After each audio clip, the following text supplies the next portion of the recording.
Nag-start ako nung in-encourage ako ni Sir Celso na mag-officiate. Actually, hindi pa naman kasi ako nagre-referee sa labas. Nag-start po talaga ako is dito sa PBA. 2004 ako nag-start mag-training bilang referee sa Daet Camarines Norte. Nung unang takbo ko sa PBA, kinakabahan pero masaya. Habang tumatakbo ako, iniisip ko yung mga pinagdaanan, yung mga taong naniniwala. First, kinakabahan tapos na-excite. Kasi dream ko to eh. Dream ko na ma-encourage yung mga female athlete na after playing or retiring, meron pang career. The technical was called by Our Lady referee Janine Nicandro.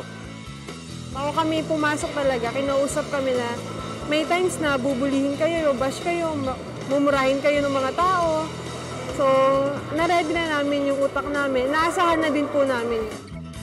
Destiny ko na itong pagiging referee or sa mundo ng sports.